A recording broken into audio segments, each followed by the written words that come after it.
Good morning. Welcome to the Thinking Partner video series. Got totally distracted then by doing something else, but I'm here now. So, how to begin? Well, this is a video about stress. You'll instantly know what that is, of course. Oh, let me just straighten up my camera. There you go. Put it this way, I want to ask you something. How's your neck? Does it feel a bit stiff? My shoulders are stiff right now. Or how's your stomach? Is it feeling a little bit unsettled? Do you notice that feeling during the day? Do you get that mid-afternoon headache for no particular reason, like between your eyes? Is your jaw feeling a bit clenched? Just do this for me. Move your mouth. Do you notice that it felt a bit tight when you do that? Or perhaps you've got a cold that's been hanging around for like 3 weeks, just sort of in the background, when it probably should have cleared up in a few days. These things feel kind of unrelated, don't they? Just like the general wear and tear of living a busy life. But they're not unrelated at all. That's what this video is about. What if they're all kind of telling you the same thing? Because stress, we think about it as like a mood problem, an emotional problem, something that lives up in your head, in your thoughts, in your, like, the anxiety, the overwhelm. It all tends to be about jumbled up thinking. And if you can like think your way through it, manage it better, be more resilient, then the stress will stay up there in your mind where it kind of belongs. Unfortunately, the science says something completely different. Stress isn't all in your head, it lives in your body. And today I'm going to show you exactly what it's doing and where. In case you don't know me, you're seeing my videos for the first time, I'm Annette Corbett. I'm a thinking partner for women founders who want to build a business with meaningful, positive impact without running themselves into the ground because they're stressed. So you're watching the Thinking Partner video series, as you can see, and it's a weekly video just exploring the evidence behind what happens when we don't have space to think, what becomes possible when we do. And as I said, today is the focus on stress. But before we get into the specific effects, I'm going to introduce you to two systems that are the heart of all this. You've probably heard of them before. So we've got the autonomic nervous system. I'm going to look at my notes to make sure I get all these words right. The part of your nervous system that like runs automatically. It's like the, what is it? The sort of 90-95% of what's going on that you don't have to think about. Breathing, moving your hands when you talk. It has two distinct modes. As I say, you've probably heard of them before. The first I want to mention is the sympathetic nervous system. So I always get these two the wrong way around, which is why I have notes. This is your fight or flight mode. So when your brain perceives a threat, whether that's like a tiger hiding in the undergrowth or a critical email from a client or a team crisis or a funding deadline or a plane that you think you're about to miss, the sympathetic nervous system like activates, gets into action. Your heart rate goes up, your pupils dilate, your body floods with adrenaline and cortisol, which is the topic of a previous video. Energy is diverted away from like non-essential functions and redirected to the muscles and organs that you need to help you fight or flee. It's brilliant, it's elegant, it's a life-saving system designed for short bursts of acute stress followed by recovery. It's how your antecedents, I guess is the word, survived so that you exist now, basically. The second is the parasympathetic nervous system. So this is your rest and digest mode. Your heart rate slows, your digestion activates, the body repairs, restores, recovers. This is where the healing happens, where energy is replenished. It's where the systems that keep you healthy get a chance to do their job. So sympathetic, fight or flight, parasympathetic, rest and digest. Now, the important thing to know is the two systems are essentially like a seesaw. You cannot be in both at once, one or the other. When one is dominant, the other shifts down a gear. And for many founders running on chronic stress, never fully switching off, always somewhere like on the spectrum of activated, the sympathetic nervous system is dominant like a lot of the time. That's the way that you're in that survival mode function, which means the parasympathetic nervous system, that repair, rest, digest, restore, it's rarely getting a look in. And that's where the physical cost comes. Now, this is going to sound a bit like the hip bone connected to the thigh bone song. I'm going to persevere and go through all of it. I want to take you through your body system by system, because I think when you see the full picture of how widespread the effects of chronic stress really are on your body, I think it stops being abstract. It starts feeling more personal. You'll start noticing how it might be showing up in your body, something that you might have dismissed as just a thing that is unrelated to your stress. I think it's important. It's enlightening, or at least I found it enlightening the first time I learned about all of this. Now, I really wish I had like a white coat and a skeleton that I could point at, so I could point at each part of the body, but I don't. So bear with me. I will just run through it. I talked about your heart rate going up, so let's start with your heart. In acute stress, your heart rate accelerates. That's the sympathetic nervous system doing its job. But under chronic stress, that elevation is sustained. Your heart is working harder for longer in a way that it's not really designed to. It's not designed to be in that constant state of activation, constant state of elevation. So over time, this contributes to raised blood pressure, increased risk of cardiovascular disease, and a cardiovascular system that is basically always under strain in ways you can't necessarily feel until it becomes obvious. So that's your heart. Now onto the lungs. The sympathetic system dilates the bronchi, the little tubes that you breathe in your lungs, basically. So it opens up the airways to get in more oxygen quickly in case you have to run away, basically. Under chronic stress, this contributes to shallower, faster breathing that tends to then become habitual. It's why taking a few deep breaths can feel so refreshing and restorative, because you may not even notice that you're doing this habitual, shallow, fast breathing until you bring attention to it. But it keeps the nervous system in this state of like low grade activation all the time. Let's move down the body a little bit to your stomach and your gut. This, I think, might be a less obvious one. When the sympathetic system is dominant, digestion is inhibited. So I asked you if you might be feeling like an unsettled stomach. This could be linked, because the body doesn't need to digest food when it's running away from a threat. That can wait. I do wonder if it's why you wet yourself when you're scared, but that's that's a whole other conversation. But under chronic stress, it's like it's in that state of waiting all the time instead of digesting.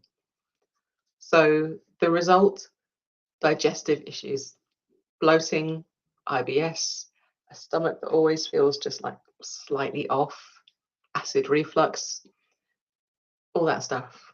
The brain-gut connection is really powerful. And chronically stressed founders are some of the most likely people to experience persistent, unexplained gut problems. Not a coincidence. It's a direct like physiological consequence of chronic stress. Staying in the same area, your liver. Under stress, your liver I can't even speak. Let me take a sip of water. This does feel like quite the list, doesn't it? Under stress, your liver releases glucose into the bloodstream.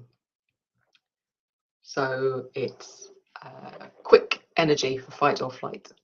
I can see I have a comment. Good morning, Nafisa. Thank you for joining me live. And Under chronic stress, this happens repeatedly and persistently. Your liver is releasing glucose into the system. Over time, this contributes to blood sugar instability. So the energy crash, the mid-afternoon slump, that desperate need for that sugar or caffeine hit to get you through the day could be connected to this. Now onto your immune system. Now this is perhaps one of the most well-documented physical impacts of chronic stress.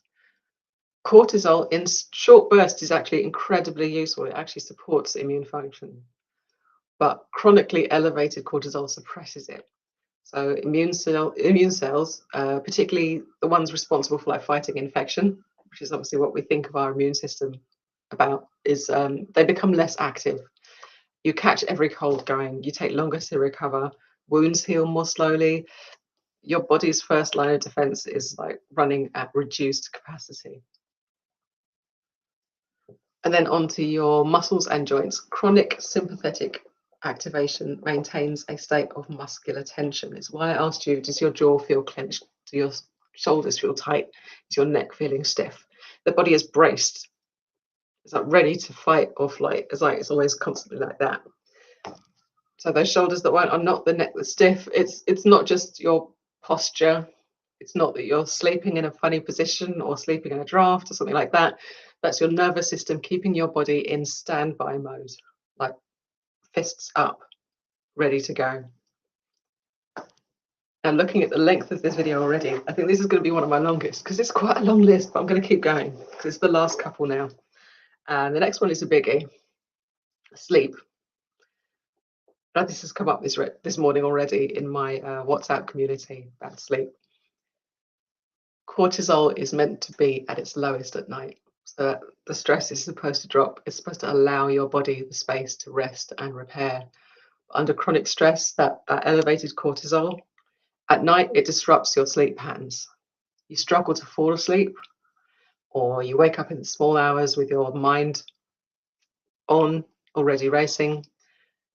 And as I explored in an earlier episode, I think early in July, I think like 6th of July, poor sleep means the overnight processing, the emotional integration, the memory consolidation, none of that really happens properly. So that cost is compounding. Finally, last one, I promise, your hormones. Chronic stress affects the entire hormonal system, not just cortisol and adrenaline, but reproductive hormones, thyroid function, a whole balance of systems that regulate energy and mood and metabolism. This is why chronic stress can affect like menstrual cycles, libido, weight, and mood in ways that seem to have nothing necessarily to do with stress. Of course, compounded if you're a woman in midlife, in like perimenopause and menopause, it can also then impact on your hormonal system and then sort of exacerbate the symptoms that you're experiencing around that too. So that's a whole long list. I know it's pretty long. I know it's pretty exhaustive. And it's actually probably not exhaustive. It just sounds kind of exhausting to listen to because there's a lot there. And I realize I've just thrown a lot of information at you. So I might, at some point, do a shorter series that looks at each of those in a little bit more depth. So perhaps that's something further down the line. But we're already on 14 minutes long. This is one of my longer ones. Here's what I want you to take away from all of this. That shoulder that feels up around your ears, where you feel like you're having to do that. Oh, my back just clicked. The stomach that's always feeling just a little bit unsettled, we feel a little bit nauseous. The sleep that doesn't really leave you feeling refreshed. The immune system that's like letting everything through, so you constantly feel just a little bit under the weather, a little bit on the edge of feeling ill, or if you succumb to a cold every time you take time off. The energy crashes, the hormonal wobbles, the tension headaches, apparently for no reason. This is your body trying to get your attention. It's nudging at you, like quietly, persistently in the background, accumulating a case to make you stop. because the body is extraordinarily good at compensating, at keeping going, at pushing through, at absorbing the cost and just carrying on functioning until it can't. And the founders I work with are, like, almost universally are people who are brilliant at pushing through. It's probably a big way of how you got to where you are now. You're good at overriding these signals, deciding that the body's messages are like, oh, they're inconvenient. Let's just push it down the road a bit. That can wait until I've got time. And I know all of this because it's how I spent like the first half of this year. Or life has been lifing hard, and I just had to keep going. For me, it's most certainly been expressing itself physically. That's why when I just did that, my back clicked. In fact, I have my monthly appointment with my osteopath this afternoon to try and click and crunch everything back into the place that it should be. The science is really clear. The sympathetic and parasympathetic systems are a seesaw. Every minute that you're spending in like fight or flight is a moment that you're not spent in rest and repair, and that debt accumulates.